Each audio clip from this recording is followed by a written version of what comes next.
Yeah.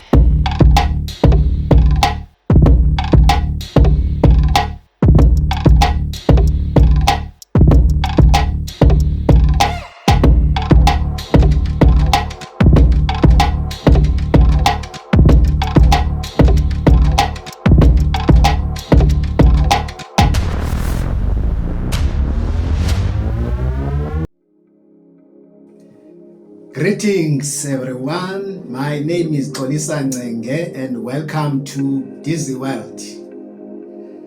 On Tuesday the 10th of June 2025, President Cyril Ramaphosa has made an announcement of a national dialogue that is going to take place on August the 15th, 2025. In his announcement, the president said the aim of this dialogue is to address the country's pressing issues, including unemployment, poor governance, slow land reforms, poverty and hunger, gender-based violence, and social fragmentation. However, doubts remain about whether this will lead to a tangible results or outcomes, or this is just another talk shop. On this day, President Ramaphosa announced the appointment of an eminent persons group made up of prominent South Africans who will lead the dialogue. This group includes business leaders, former MPs, academics, athletes, actors, as well as traditional leaders and spiritual leaders.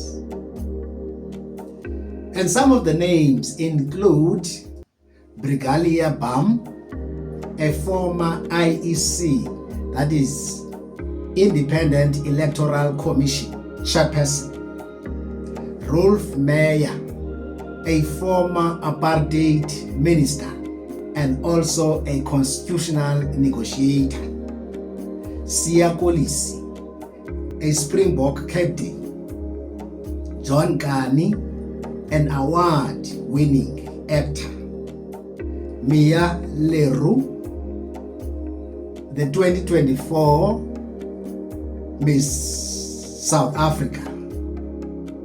These people are all, in my view, going to be politically correct people. I don't think these people will ask the president or the government or this administration hard questions.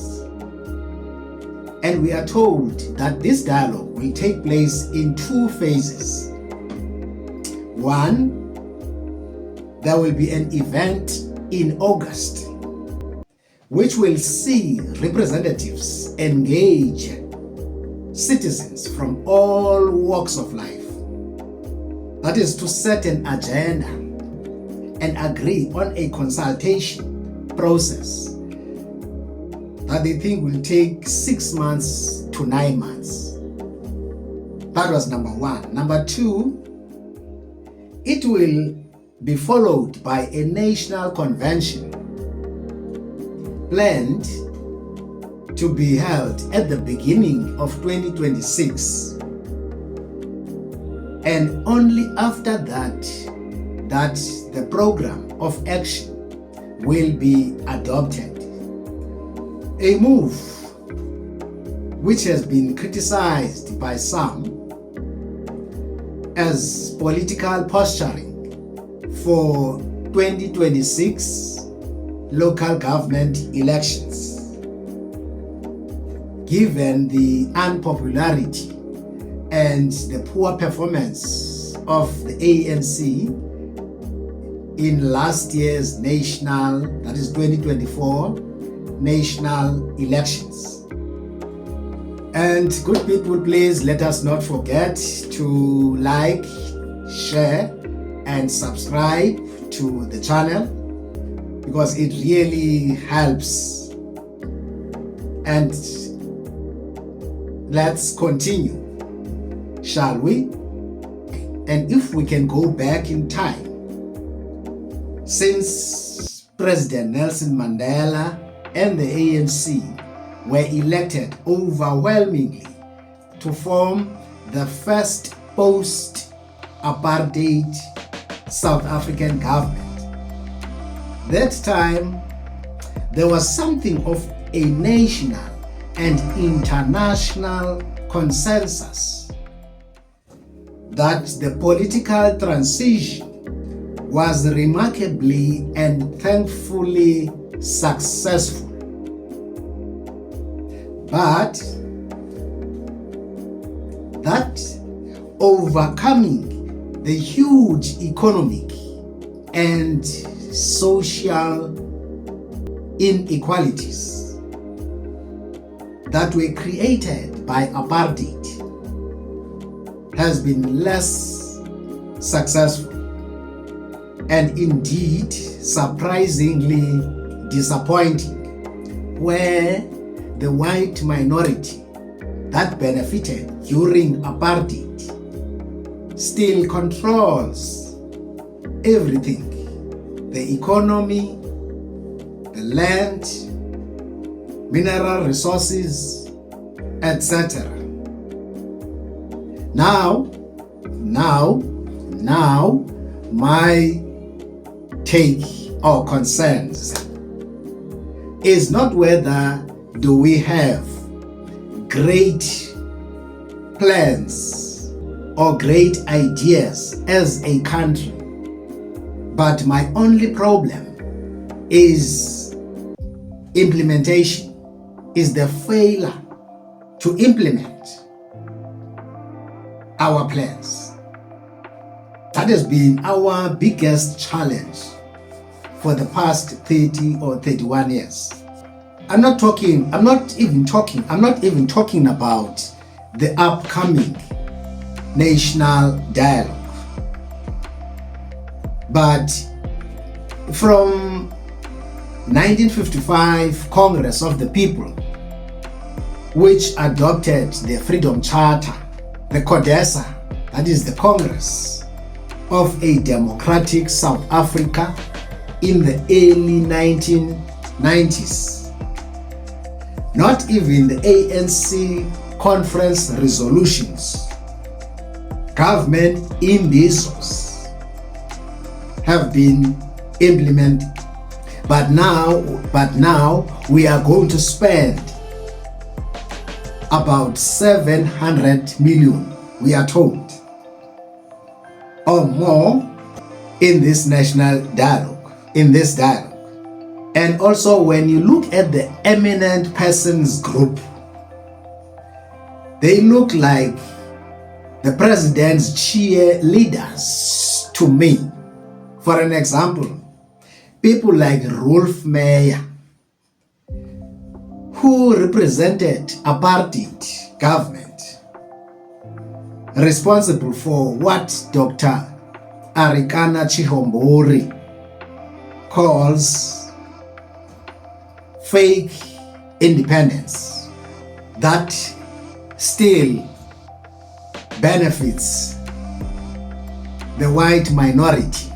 I know when you talk about white minority, some people, they get offended when we talk about facts, because talking about white minority doesn't mean we don't like white people. We do like white people. They are our fellow citizens. But what we don't like is to be treated. But what we want to be first-class citizens like them. We want everybody in this country to be first-class citizens. Not because we don't like white people. No, we've got no issues with white people. But we've got issues with the business and political elite, because those are the people who are dividing us as citizens of this country. Those are the people that we have a problem with, which we are told was initiated by South African business in the 1990s, and in particular at the Anglo-American Brandhurst Library, between the doyen of South African business, Harry Oppenheimer, and former President Nelson Mandela. We are told there was complementary role of the series of corporate scenarios. One from Old Mutual and two from Sanlam. Then there was a role by the Consultative Business Forum, a pressure group set by liberal and progressive business leaders aiming to engage the ANC on the economy. Whereas before these developments in the 1990s, Anglo-American Cooperation CEO Gavin Raleigh had already had a meeting with Oliver Tambo and the ANC in Lusaka, where he was leading a delegation of 7 white businessmen and some opposition leaders, where the ANC was represented by OR Oliver Tambo, Thabo Mbeki, Paulo Jordan, Chris Hani, James Stewart. And apparently this meeting was hosted by Zambian President Kenneth Kaunda. Took place at Mfuwe, President Kenneth Kaunda's game lodge. And now, after having heard all this, we don't know now, who knows now, who was involved with this in the selection of this eminent persons group. And what if the same business people, Rolf Meyer, etc., who were involved in kicking the can down the road in the early 1990s? Because I don't trust these people. Because we are where we are today because of the likes of Rolf Meyer, who knew exactly what they were negotiating that time. And it may happen even now. They want to kick the can, they want to do the same thing. Pretend as if they want peace and harmony or an egalitarian society, whereas they don't. Now for me, I understand there are people who are supporting this initiative, who are supporting this national dialogue. But I, for one, I don't think we need a dialogue for concessions that were made in or at the CODESA, as if people who were involved, like President Ramaphosa, President Mbeki and others, people who were involved don't know the concessions that the ANC made, because I believe they do. They know what needs to be done. What we need is a political will, not a dialogue. We want an egalitarian society.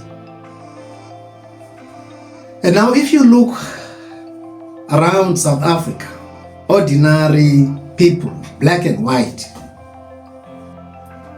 ordinary people get along very well. We complement each other very well in everything, be it sports, arts and culture, etc. But it's only the political elites, business elites, who are dividing our people.